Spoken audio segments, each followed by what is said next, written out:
하나님, 이 시간 주님의 말씀을 대합니다. 말씀을 전하는 자나 듣는 자나 주님의 그 한없는 은혜를 경험하게 하여 주시옵소서.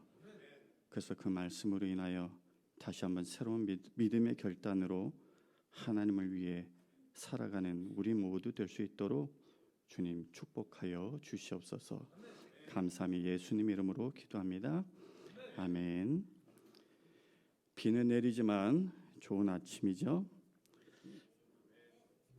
저는 비를 싫어해요. 누가복음 4장에 보면요, 예수님께서 이제 당신이 고향에서 환영받지 못할 것이다라는 그 사실과 함께, 그러면 하나님의 은혜, 예수 그리스도의 은혜를 입을 자는 누구인가에 대해서 이제 말씀이 나오는데요.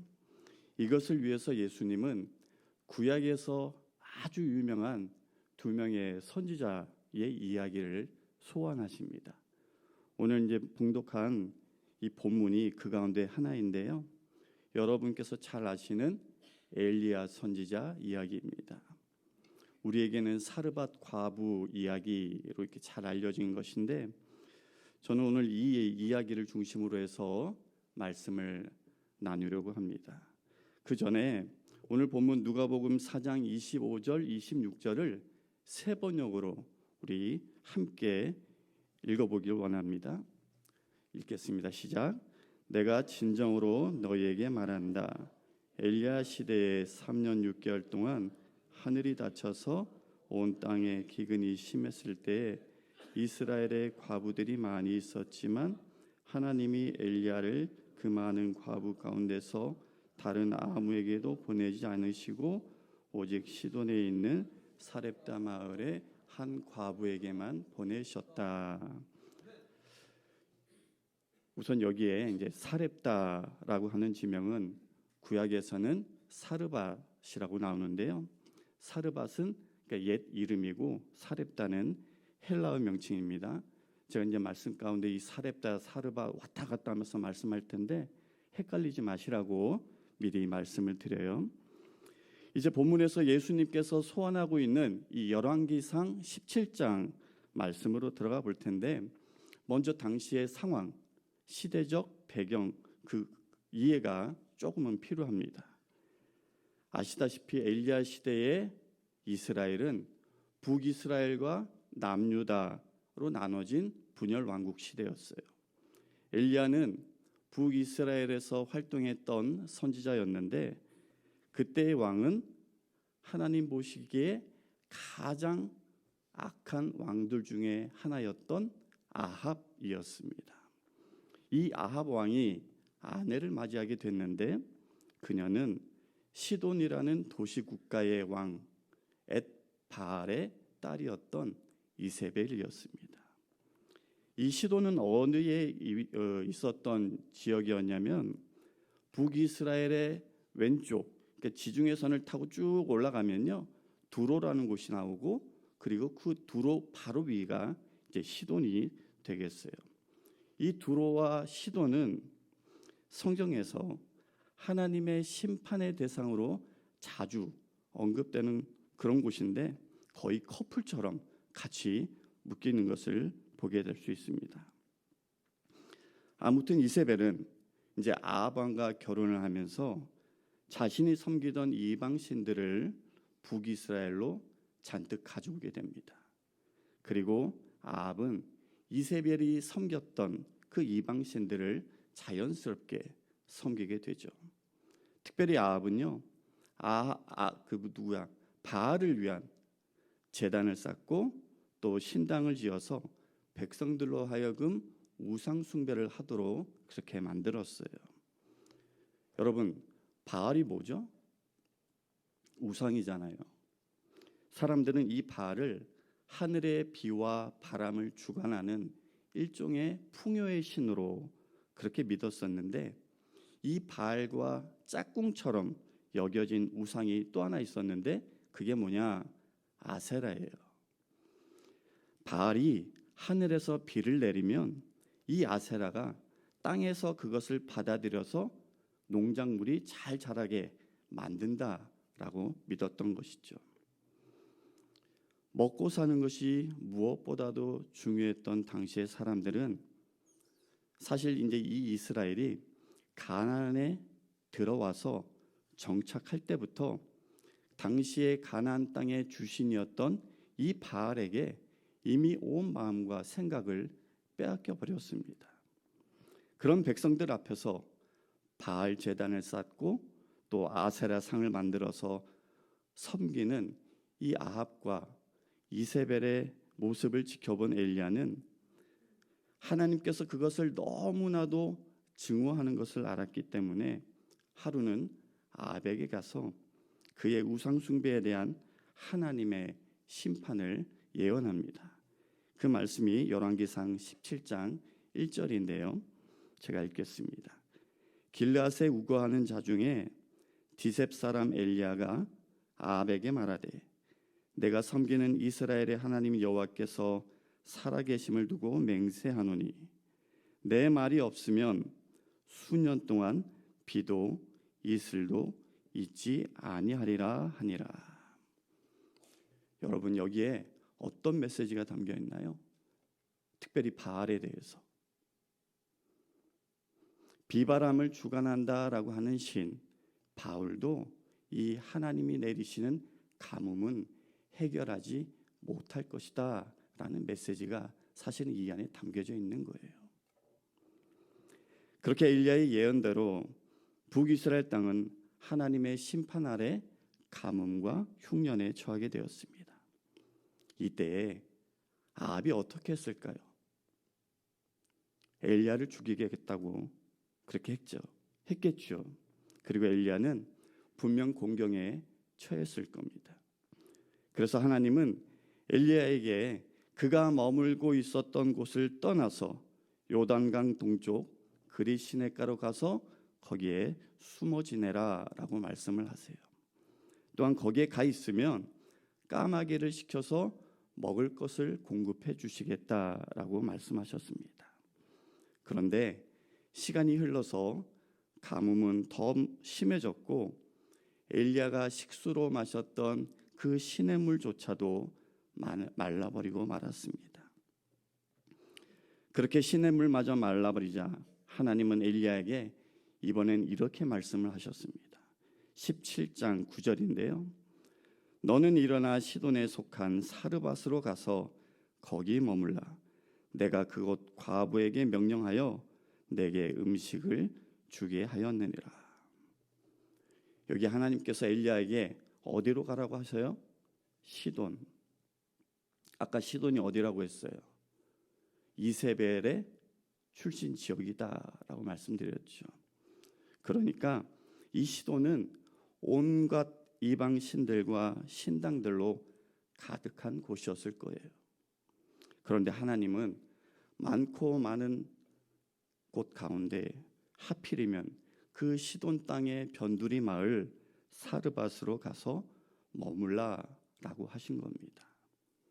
그리고는 당신께서 그곳 한 과부에게 일러서 먹을 것을 너에게 주게 하셨다라는 말씀을 해주신 거예요. 이방인의 한 마을에서 일면식도 없는 한 과부에게 도움을 받으며 머물라고 하는, 그렇게 엘리야는 시돈의 작은 마을 사르밧의 이방 여인, 이름도 얼굴도 모르는 한 과부에게로 보냄을 받았습니다. 하나님의 이런 말씀을 듣고 엘리야가 이런저런 생각을 하지 않았을까 싶습니다. 아니, 북이스라엘 땅에도 돌보고 살려야 할 과부들이 얼마나 많은데 하나님은 왜 이들을 놔두고 저 시돈에 알지도 못하는 이방 사람 한 과부에게 가라고 하실까? 사실 그 당시 고대에는요, 전쟁이 많았기에 전쟁에서 남편을 잃고 과부가 된 자들이 굉장히 많았습니다. 또 이런 생각도 하지 않았을까 싶어요. 자기를 공개할 그 여인이 과부라고 하셨는데 이 심한 기근 속에서도 그래도 나를 먹일 수 있을 정도의 형편은 되는 거겠지. 그런데 그 과부를 거기 가서 어떻게 만날 수 있을까 등등. 사실 이방 땅으로 가는 것이 엘리야에게는 별로 내키지 않았을 수도 있었을 텐데, 그럼에도 엘리야는 오늘 하나님 말씀에 순종하여 사렙다 성문에 이르게 됩니다. 그리고 거기서 나뭇가지를 줍고 있던 한 여인을 만나게 되죠. 우리는 결과를 이미 알고 있지만 엘리야는 그 여인이 하나님께서 말씀하신 그 과부인지 알 수 없었을 거예요. 그래서인지 처음에 그 여인에게 물 좀 달라라고 합니다. 그러자 여인이요 즉각 물을 가지려고 했고, 그런 그녀의 즉각적인 반응에 엘리야는 하나님이 말씀하신 그 과부일 수도 있겠다, 그렇게 생각이 들었는지 다시 불러서는 떡 한 조각도 가져오라, 그렇게 요청을 합니다. 그때 그 여인이요 이렇게 답을 해요. 열왕기상 17장 12절인데요. 그가 이르되 당신의 하나님 여호와께서 살아계심을 두고 맹세하노니 나는 떡이 없고 다만 통에 가루 한 움큼과 병에 기름 조금뿐이라. 내가 나뭇가지 둘을 주워다가 나와 내 아들을 위하여 음식을 만들어 먹고 그 후에는 죽으리라. 과부라고 해서 모두가 생계가 어려웠던 것은 아니었겠지만 아니나 다를까 이 여인은요 형편이 어려워도 보통 어려운 게 아닌 정말로 찢어지게 가난한 과부였던 거예요. 얼마나 삶이 힘들었으면 마지막 남은 가루와 기름으로 음식을 만들어 먹고는 그리고 아들과 함께 생을 마감하겠노라 그렇겠냐고요. 그런데 그런 여인에게 엘리야가 기가 막히고 코가 막히는 말도 안 되는 요청을 합니다. 그 내용이 17장 13절인데요. 엘리야가 그에게 이르되 두려워하지 말고 가서 내 말대로 하려니와 먼저 그것으로 나를 위하여 작은 떡 한 개를 만들어 내게로 가져오고 그 후에 너와 내 아들을 위하여 만들라. 그녀에게는 어쩌면 마지막이 될지도 모르는 그 생명의 떡을 자기한테 먼저 가져오고 그 후에 너와 내 아들을 위해서 음식을 만들어 먹어라 라고 하는, 아주 듣는 사람 짜증나게 하는 그런 말을 한 거죠. 이거는 배려라고는 1도 없는 그런 모습이 아닌가 싶어요. 그녀의 비참한 형편을 들었음에도 불구하고 자기한테 먼저 떡을 달라라고 하는 이것은요 아무리 선지자라고 해도 너무한 게 아닌가 싶습니다. 만일 요즘 목회자가 성도님들한테 이랬다면 우리 성도님들은 대대적으로 시험에 들 만한 일일 겁니다. 그런데 엘리야가 그렇게 자기에게 먼저 떡을 가져오라 라고 말할 수 있었던 데에는 사실 믿는 구석이 있었기 때문이에요. 그것은 그가 다른 사람 사정을 살피지 못할 정도로 사랑도 없고 긍휼도 없는 그런 사람이었기 때문이 아니라 그에게 주신 하나님의 말씀 때문이었습니다. 그 내용이 17장 14절인데요. 이스라엘의 하나님 여호와의 말씀이 나 여호와가 비를 지면에 내리는 날까지 그 통의 가루가 떨어지지 아니하고 그 병의 기름이 없어지지 아니하니라 하셨느니라. 만일 그녀가 엘리야를 대접하면 기근이 끝날 때까지 빵을 만들 수 있는 가루와 기름을 하나님께서 책임져 주실 것이다 라는 그 약속을 받았던 것이죠. 그렇게 엘리야의 말대로 여인은 자신이 가진 마지막 가루와 기름으로 떡을 만들어서 먼저 엘리야에게 주었습니다. 그리고 하나님의 약속대로 그녀의 집에는 놀라운 하나님의 은혜가 임하게 되었는데, 이것을 15절, 16절은 이렇게 보도하고 있습니다. 그와 엘리야와 그의 식구가 여러 날 먹었으나 여호와께서 엘리야를 통하여 하신 말씀같이 통에 가루가 떨어지지 아니하고 병에 기름이 없어지지 아니하니라. 그런데요, 이렇게 이 이야기가 해피 엔딩으로 끝나면 참 좋겠는데 아무도 예상하지 못한 큰 사건이 발생하고 맙니다. 17장 17절인데요. 이 일 후에 그 집 주인 되는 여인의 아들이 병들어 증세가 심히 위중하다가 숨이 끊어진지라. 이 일 후에 밀가루도 기름도 떨어지지 않는 놀라운 기적이 일어나고, 그래서 은혜로구나, 축복이구나 그렇게 고백하고 난 후에 여인의 아들이 병에 걸려 숨을 거두고 만 것이에요. 여인의 입장에서 보면, 아니 병 주고 약 주는 것이 아니라 거꾸로 약 주고 병을 주나?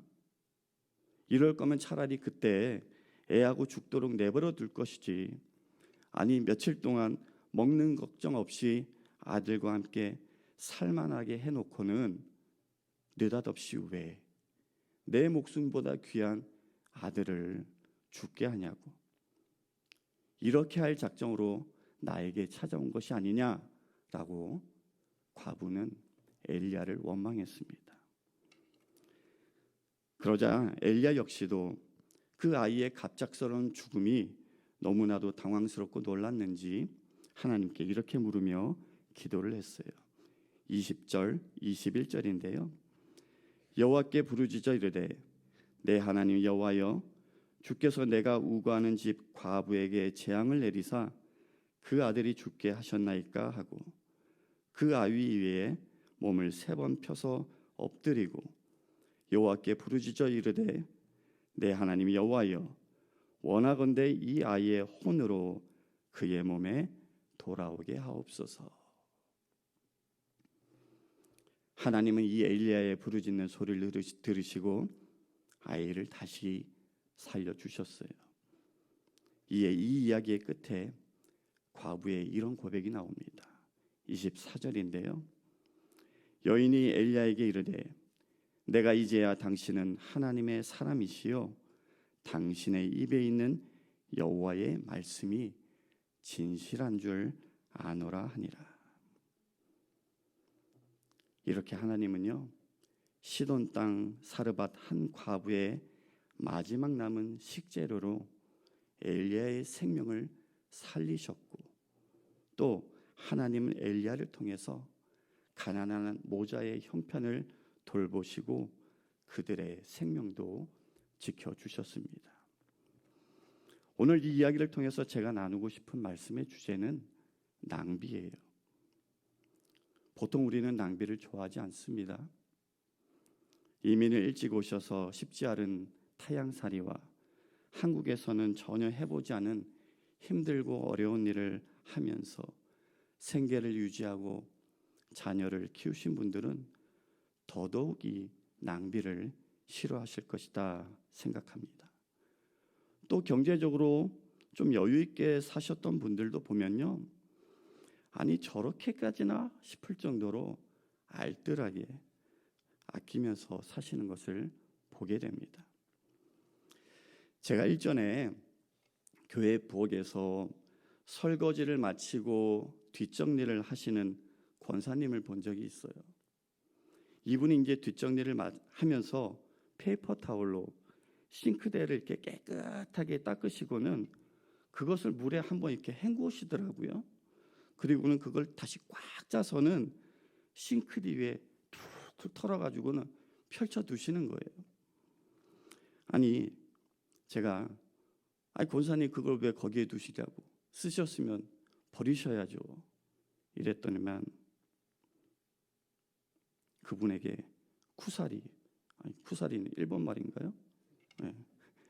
야단, 꾸중, 잔소리 같은 걸 들었습니다.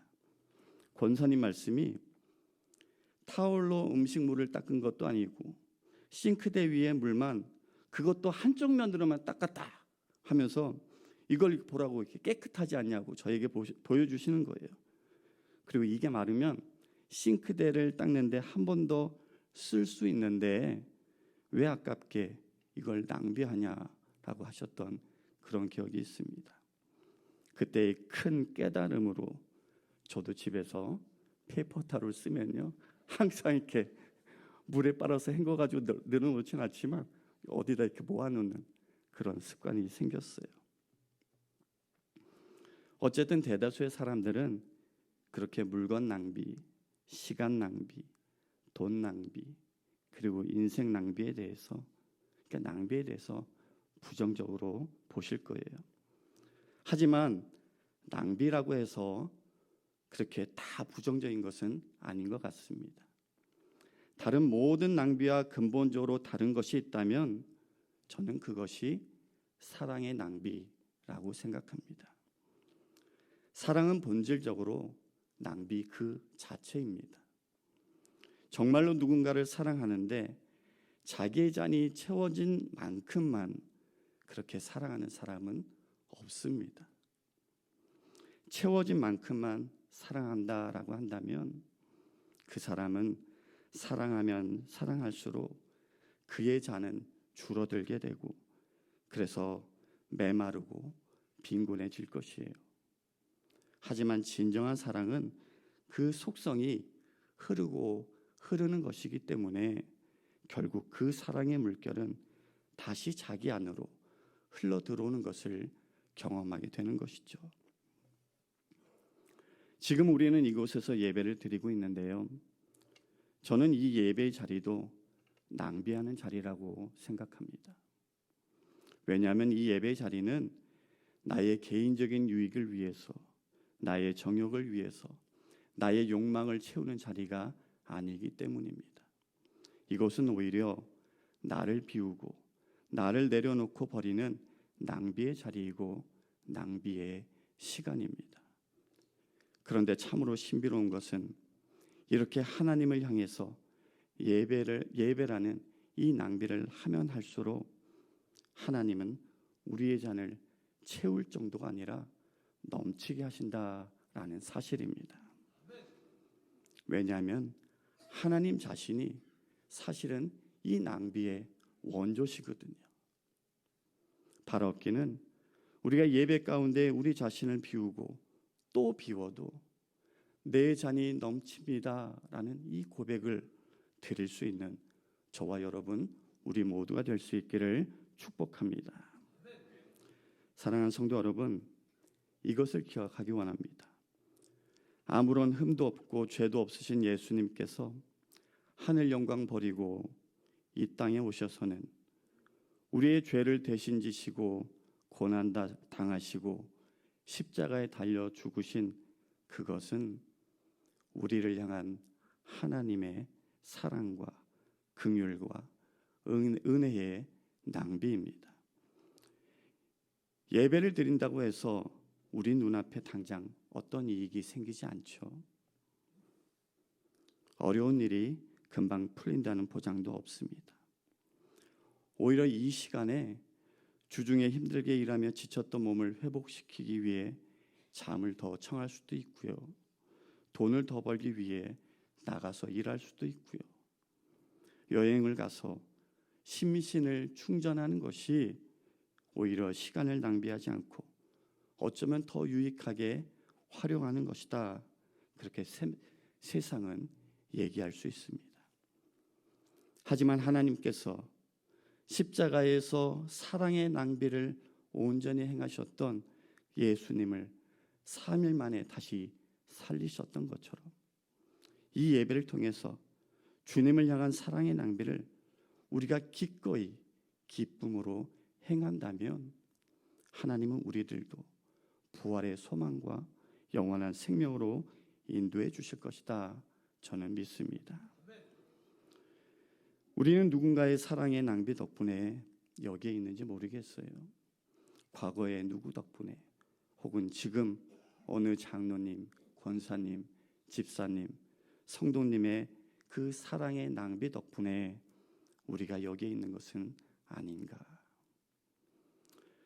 사실 저는 신앙생활을 하면서부터 하나님의 헤아릴 수 없는 은혜와 사랑을 받고 누렸지만, 저와 직접적인 관계가 없는 많은 분들을 통해서도 정말 갚을 수 없을 만큼의 많은 사랑의 빚을 졌습니다.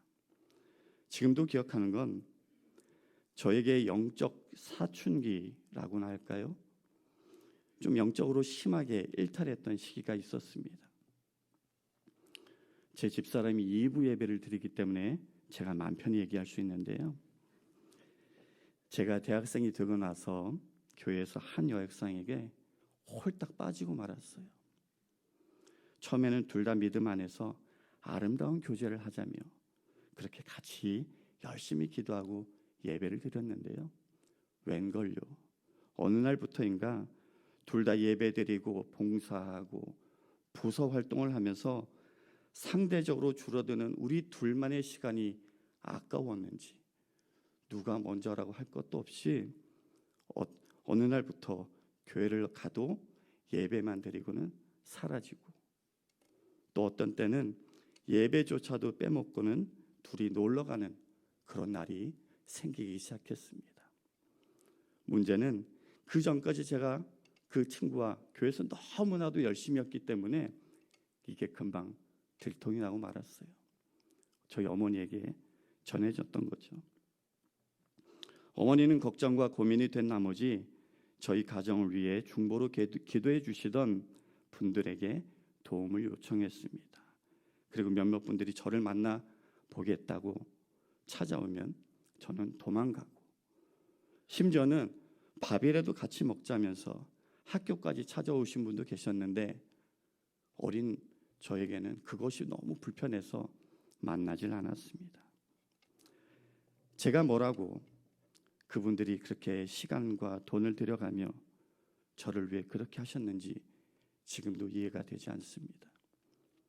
이제는 그분들을 잘 기억하지도 못하지만 생각해 보면 그분들 중에는 분명 엘리야와 같은, 그리고 사렙다 과부와 같은 그런 분이 있었던 것 같아요. 분명한 건 제가 그분들의 기도를 통해서 은혜와 사랑을 입었고, 그 은혜와 사랑의 낭비로 인해서 제 삶의 잔이 가득 차 있었다라는 것을 깨닫게 되었습니다. 우리는 종종 타인을 살리기 위해서 자기의 생명까지도 내려놓거나 나누는 사람들의 이야기를 접하게 됩니다.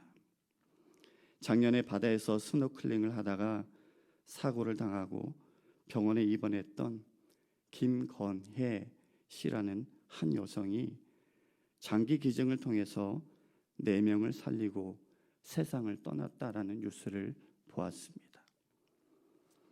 이렇게 자신을 내려놓고 나눌 때 새로운 생명의 역사가 일어나는 것 같습니다. 예수님은 이 땅에서 주어진 당신의 삶의 마지막, 그때까지 그런 삶을 살아내셨어요. 요한복음 13장 1절에 보면 6월절 전에 예수께서 자기가 세상을 떠나 아버지께로 돌아가실 때가 이른 줄 아시고 세상에 있는 자기 사람들을 사랑하시되 끝까지 사랑하시니라. 예수님은 자신에게 주어진 마지막 밀가루 한 움큼, 기름 몇 방울까지 당신의 전부를 우리를 위해 낭비함으로 우리를 끝까지 사랑해 주셨습니다. 사랑하는 성도 여러분, 이제 우리도 이런 낭비를 하면서 살았으면 좋겠습니다. 사랑의 낭비, 긍휼의 낭비, 기도의 낭비, 이미 하고 계시는 분들이 많이 계신 줄 압니다. 그런 분들은 계속해서 기쁨으로 감당하시고, 지금까지 이런 이유 저런 이유로 행하기 어려웠던 분들은 고작 밀가루 한 움큼과 기름 몇 방울로 엘리야를 살렸던 그 사렙다 과부를 기억하며 이제부터라도 작은 사랑의 낭비를 실천해 보시길 바랍니다. 이런 말이 있어요. 선을 선으로 갚으면 인간이고 악을 악으로 갚으면 동물이고 선을 악으로 갚으면 악마이고 악을 선으로 갚으면 성도다. 예수님은 괴인 중에 괴수인 우리에게 찾아오시고 자기에게 있는 마지막 남은 한 움큼의 밀가루, 몇 방울의 기름조차도 아끼지 않으시고 그렇게 남김없이 십자가 위에서 우리를 위해 부으시고 낭비하셨습니다. 저는 우리 뉴저지 더반교회가 주님을 본받아서 이런 사랑의 낭비로 가득한 믿음의 공동체가 되기를 소망합니다. 또한 교회 안에서뿐만 아니라 여러분의 삶의 터전에서도 그렇게 살아가시기를 축복합니다. 오래된 찬양인데요. 작은 불꽃 하나가라는 찬양이 있어요. 그 가사가 이렇습니다. 작은 불꽃 하나가 큰 불을 일으키어 곧 주위 사람들 그 불에 몸 녹이듯이 주님의 사랑을 이같이 한번 경험하면 그의 사랑 모두에게 전하고 싶으리. 이 가사처럼 우리 작은 사랑의 낭비, 그 불꽃 하나를 켤 때에 그것이 큰 불을 일으켜서 많은 영혼을 따뜻하게 녹이고 살릴 것이라 저는 믿습니다. 우리를 살리기 위해서 온통 낭비로만 가득한 그런 삶을 사셨던 예수님을 본받아 이 한 주간 작은 사랑을 나누며 살아갈 수 있는 저와 여러분 모든 성도님들 될 수 있기를 주님의 이름으로 간절히 축원합니다. 우리 잠깐 묵상하겠습니다.